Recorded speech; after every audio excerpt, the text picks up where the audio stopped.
할렐루야. 네, 행복한 추석 명절 보내세요.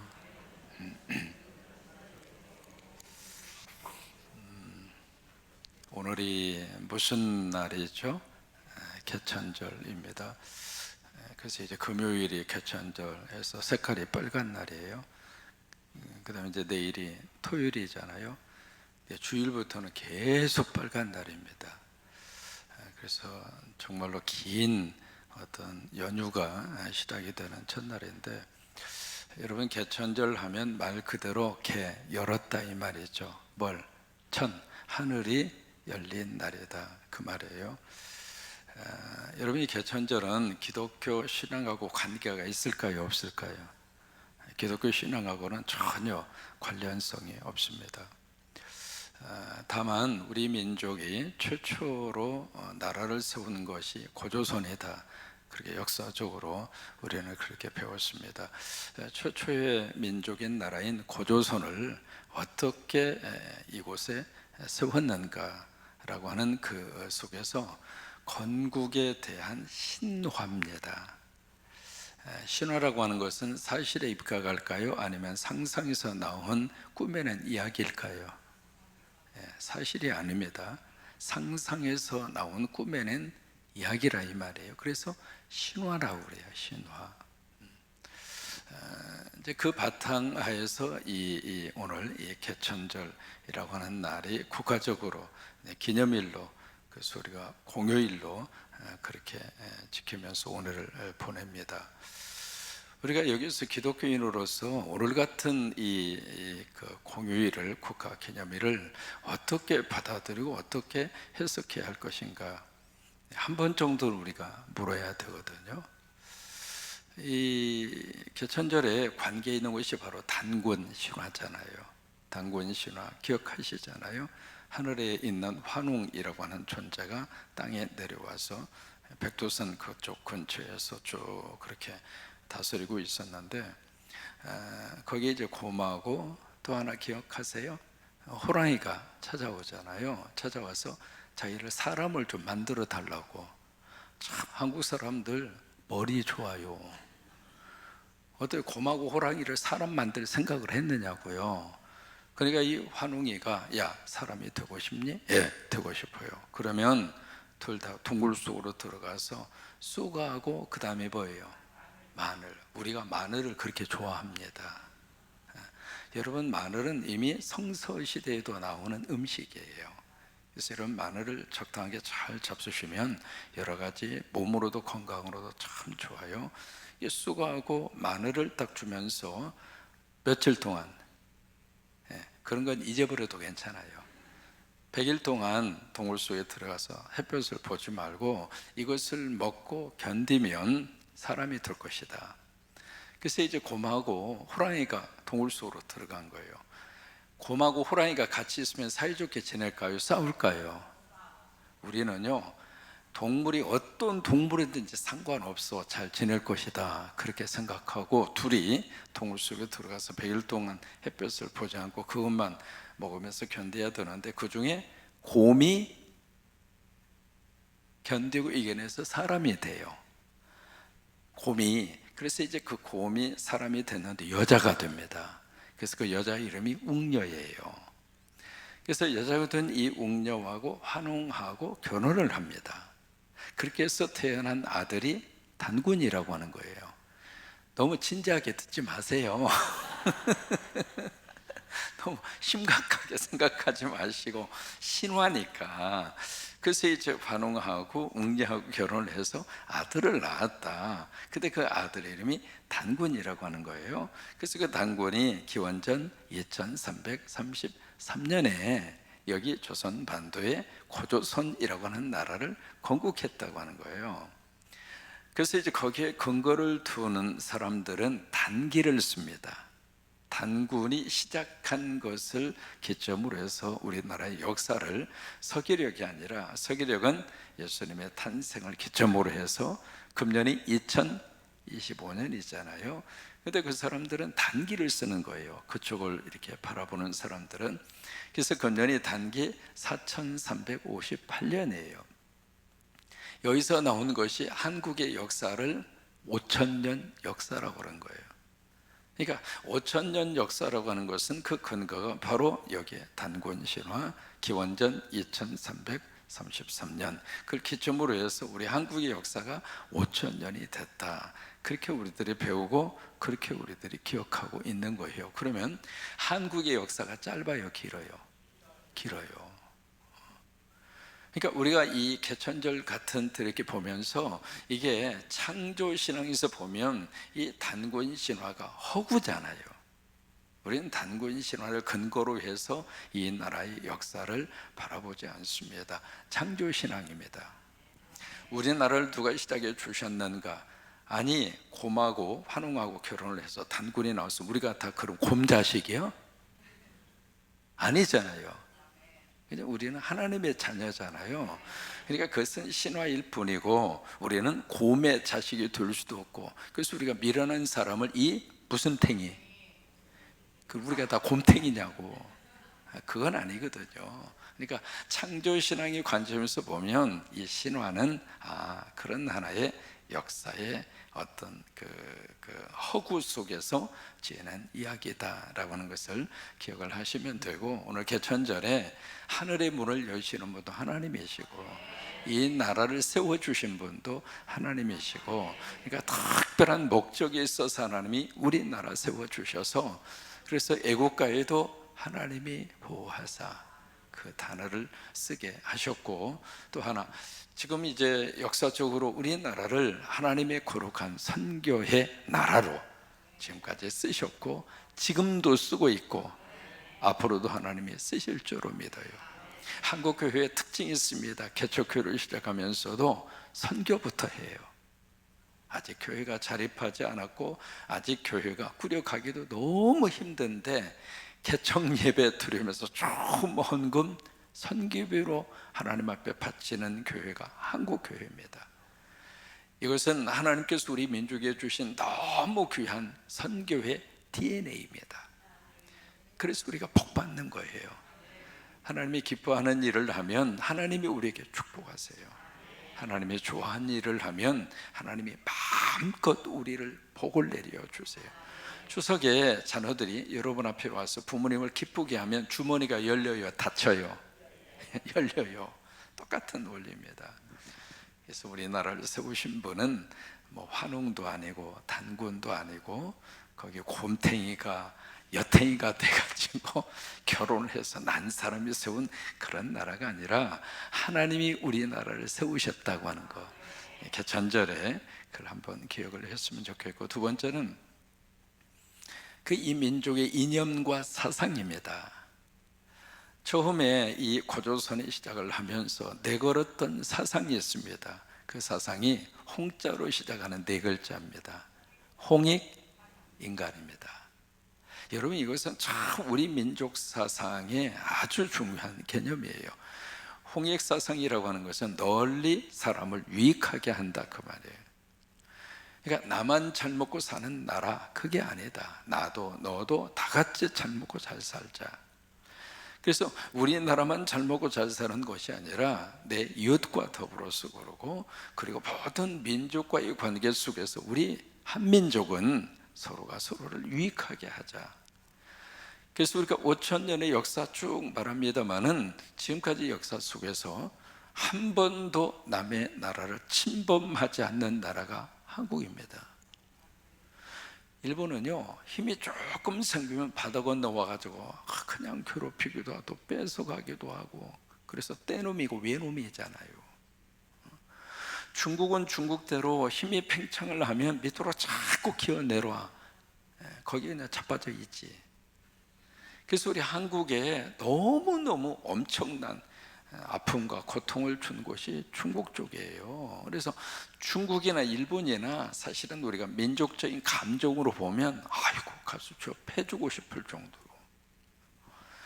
그런데 한국의 역사 속에서는 이게 적극적으로 그들을 가서 침략의 역사가 한국의 역사 속에서는 그들과 비교해 볼 때 거의 없어요.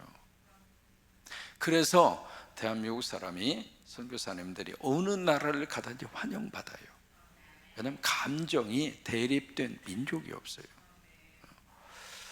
이제 그 깊은 뿌리가 어디서 나오는가? 홍익인간이에요. 홍익인간.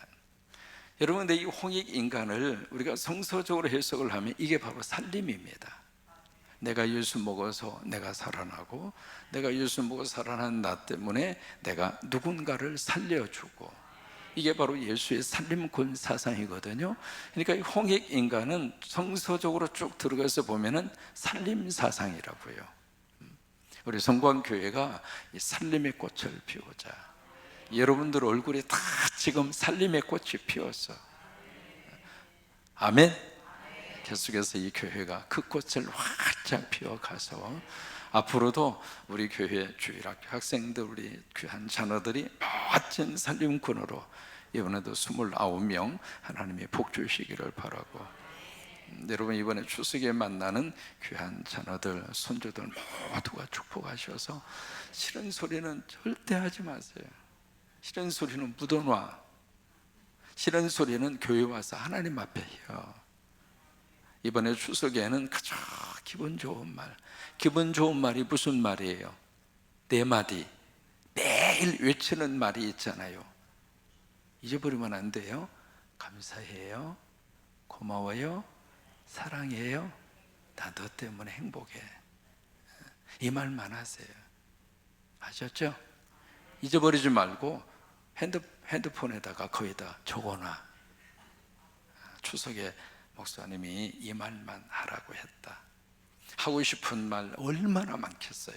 오래간만에 만났으니까 보는 순간부터 궁금한 것도 많고, 해주고 싶은 말도 많고, 알고 싶은 것도 많고, 많은 것은 참 많은데 그거 한꺼번에 다 쏟아놓으면 명절 그냥 오전에 하고 가버려. 그러지 말고 그저 오래간만에 만난 자녀 손들에게 따라서 하십니다. 감사해, 따라서 오세요. 감사해, 고마워, 사랑해, 너 때문에 행복하다. 여러분 그 4마디만 하세요. 다른 말은 하지 마시고, 잘 지켰는지 안 지켰는지 나는 몰라도 하나님은 아셔요. 그러니까 다른 말은 하지 마시고 그렇게 하셔서 행복한 이 명절 잘 보낼 수 있게 되기를 바랍니다. 오늘 시편 13편은 여기서도 누구의 시라고 되어 있죠? 다윗의 시. 누구를 통해서? 성령님께서 다윗을 통하여 우리에게 주신 시예요. 인도자를 따라서 부르는 노래라고 그랬어요. 여기 인도자는 이 찬양을 지휘하는 지휘자입니다. 그 당시만 하더라도 이 찬양이 얼마나 하나님 앞에 귀한 예배의 요소였는가, 그래서 우리에게 보여주는 거예요. 여러분 다윗 시대에는요, 이 찬양대 성가대원을 국가 공무원처럼 이 교회에서 전적으로 생활을 책임지고 그 일을 감당하도록 찬양대원들이, 거기에 최고의 찬양의 사역자로 쓰임받은 사람이 헤만입니다. 그러니까 이 찬양이 예배 속에서 엄청난 부분을 차지하는 거예요. 여러분 찬양하면서 내 속에 깊은 영적 은혜가 있고, 찬양하면서 가슴 속에 문제가 뚫려지게 되고, 찬양하면서 성령의 불을 받아서 몸에 있는 질병이 떠나가게 되고, 찬양하면서 하나님의 음성을 듣고, 찬양하면서 하나님과의 만남이 이루어지고, 그래서 여기 앞에 주휘자가 있어서 그 주휘자의 주휘를 따라서 시편 13편에 이 찬양을 노래하라고 하는 거예요. 우리는 지금 시편의 아침에 시편을 만나면서 그냥 읽는 거예요. 우리는 찬양으로 지금 시편을 지금 노래하지는 않아요. 그냥 읽는 것뿐입니다. 근데 원래는 이게 찬양의 가사라고 하는 거예요. 그러면서 이제 1절과 2절, 3절과 4절, 5절과 6절이 내용이 전혀 다릅니다. 1절과 2절은 뭐냐면 탄식입니다. 탄식하면서 어느 때까지 영어로 how long, 언제까지. 여러분 이 탄식은 여기에 감정이 참 좋고 그리고 행복할 때 나오는 게 아니잖아요. 답답하기도 하고 속상하기도 하고 분통이 터지기도 하고, 도대체 언제까지 속상하기도 하고.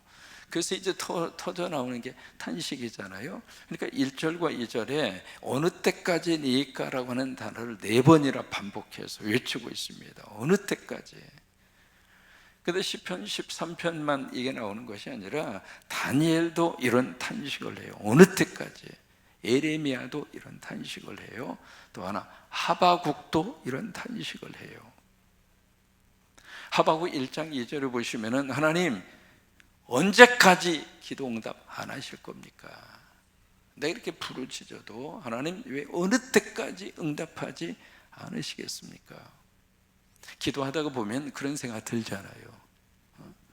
나름대로 열심히 새벽 기도하고 작정 기도하고 금식 기도하고 나름대로 나는 내 딴에는 기도한다고 하는데 하나님 왜 응답을 안 주시냐고. 이제 그런 때 그런 순간을 맞이할 수 있거든요. 그래서 여기 1절과 2절이 바로 그거예요. 어느 때까지입니까? 어느 때까지입니까?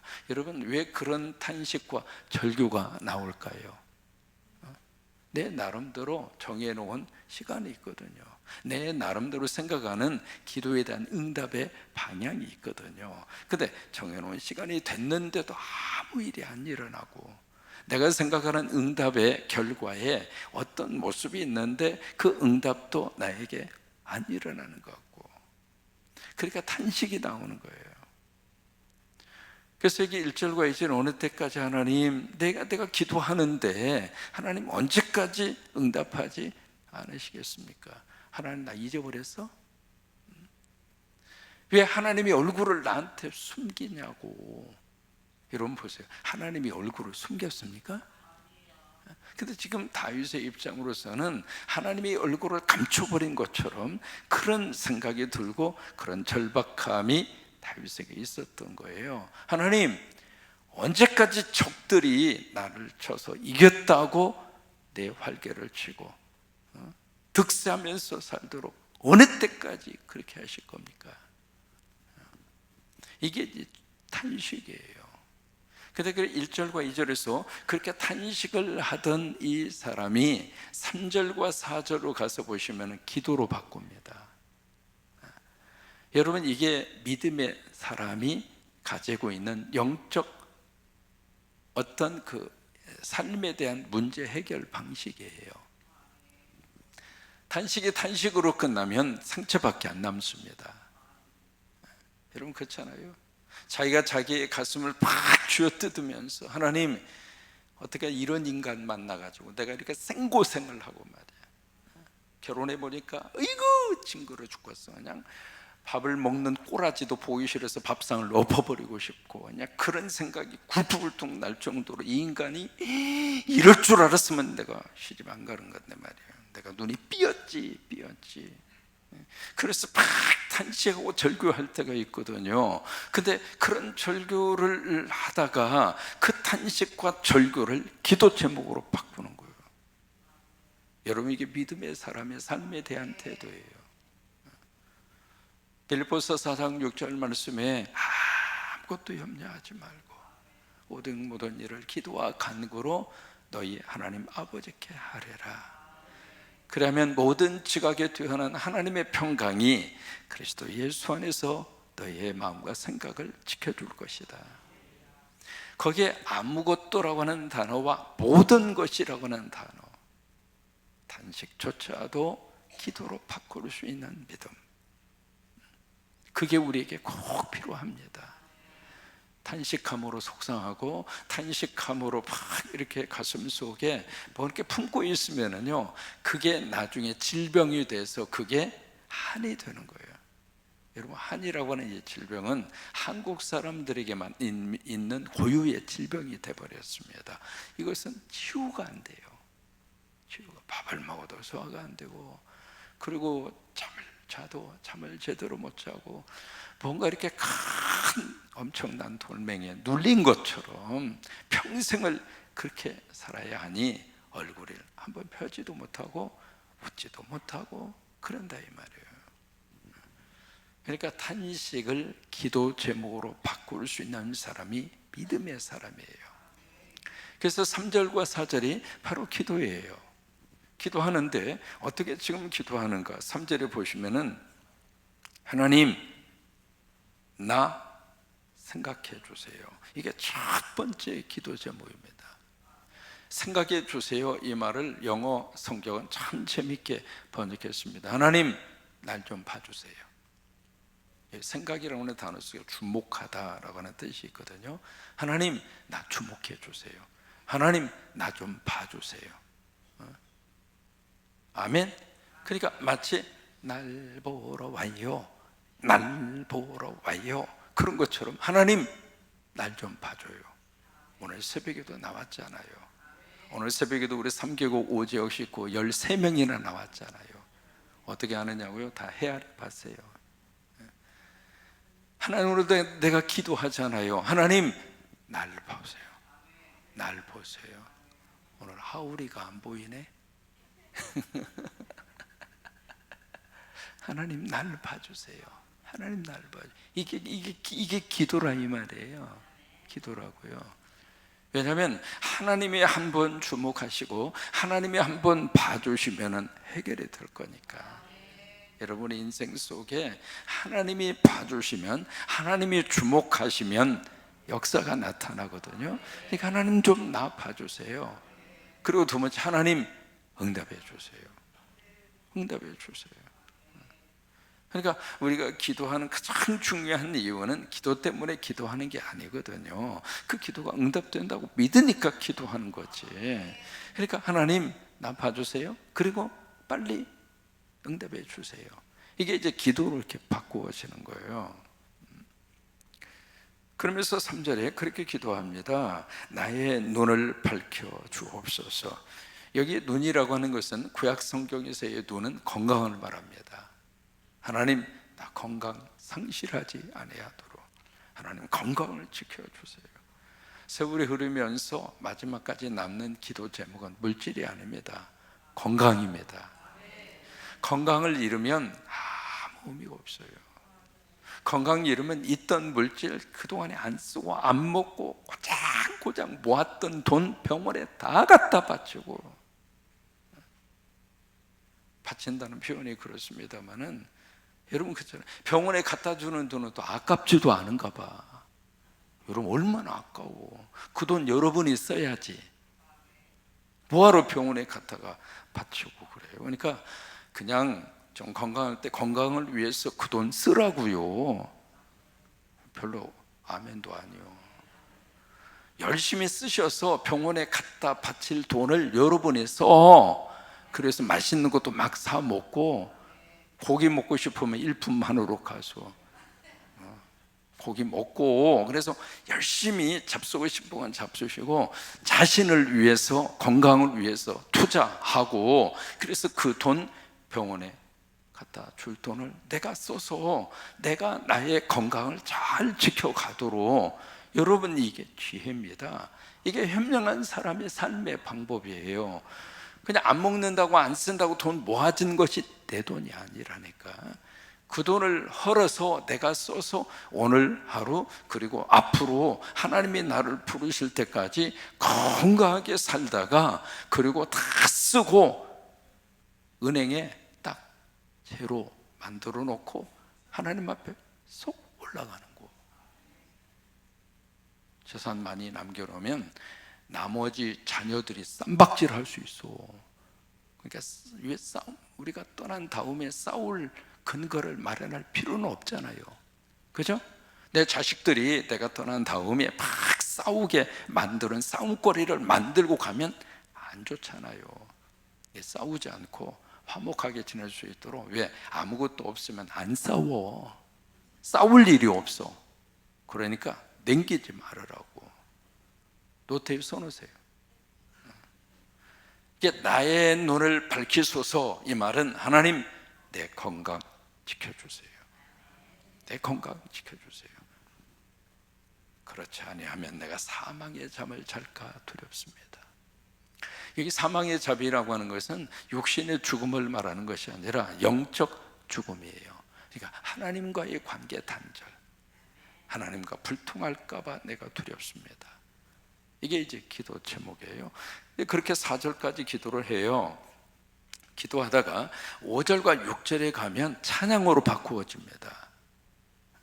찬양으로 바꾸어지는데 여기 5절에 뭐가 나오냐면 나는 오직 주의 사랑을 의지하여 싸우니 나의 마음은 주의 구원을 기뻐하리이다. 이게 이제 5절에 가서 우리말 번역에는 그게 나오지 않습니다만은 그러나라고는 단어로 이 5절의 말씀이 시작이 돼요. 그러나라고 하는 말씀으로. 그러니까 지금 이 시편 18편을 쓰고 있는 다윗의 마음이 바뀌어진 거예요. 성령의 감동으로 하나님 어느 때까지 그럴 거예요? 하나님 이럴 수 있어요? 하나님 마치 하나님 얼굴 나한테 숨기는 것처럼 해도 너무하네 그냥 하나님. 자빠져 있는 거예요 뭐요? 그래서 막 그렇게 하다가 그 탄식을 기도로 바꾸고 나서 5절에 가서는 그러나 나는 하면서 뭐냐면 그의 마음이 바꿔진 거예요. 여러분 사람은요 내 마음이 달라지면 다 달라지는 거예요. 신앙생활 하시면서 시험 들 일도 얼마나 많은지. 여러분 어떤 일이 있어도 믿음의 본질만은 놓치지 마세요. 감정적으로 이런 일 저런 일 왜? 10인 10색이라 이 사람 저 사람이 모이다 보니까 나같다고 나같이라고 생각하면 안 돼요. 그러니까 서로 그래라니 하고, 그런 것은 사람의 관계는 그래요. 좋았다가도 벌어졌다가도 좋았다. 우리가 그래요. 그러면서 세상 살아요. 내가 내 마음도 알아요, 몰라요? 내가 내 마음 흡족합니까? 그런데 남과의 관계에서 어떻게 항상 좋으리라고 누가 그걸 보장을 하겠어요? 그런데 중요한 것은 믿음의 본질만은 놓치지 말라 이 말이에요. 예배의 자리 절대 떠나지 말고, 사역을 하다가 어떤 문제가 있으면 사역을 잠깐 쉬세요.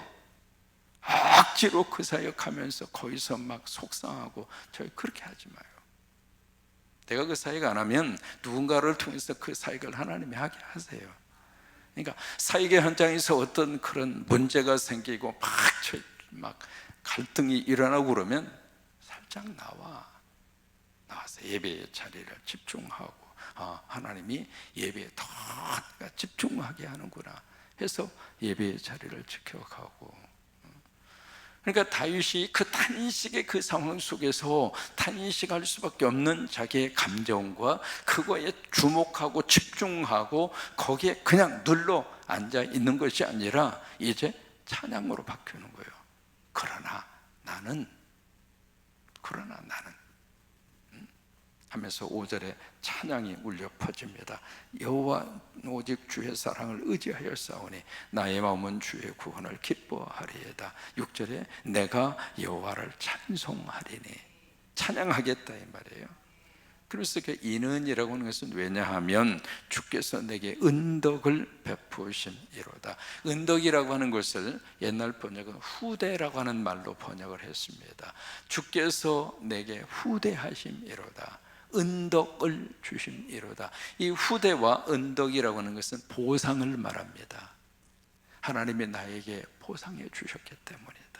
하나님이 나에게 상을 주셨기 때문이다. 그래서 나 하나님 찬양하겠다고. 아멘. 그러니까 세 가지의 내용으로 시편 13편이 구성이 되어 있는 거예요. 첫째는 뭐가 나온다고 그랬어요? 탄식이 나와요. 그래서 어느 때까지 그 탄식을 쭉 가다가 그 탄식이 뭘로 바뀌어졌어요? 기도로 바뀌어졌어요. 그리고 그 기도를 하다가 마지막 결론은 하나님을 찬양해요.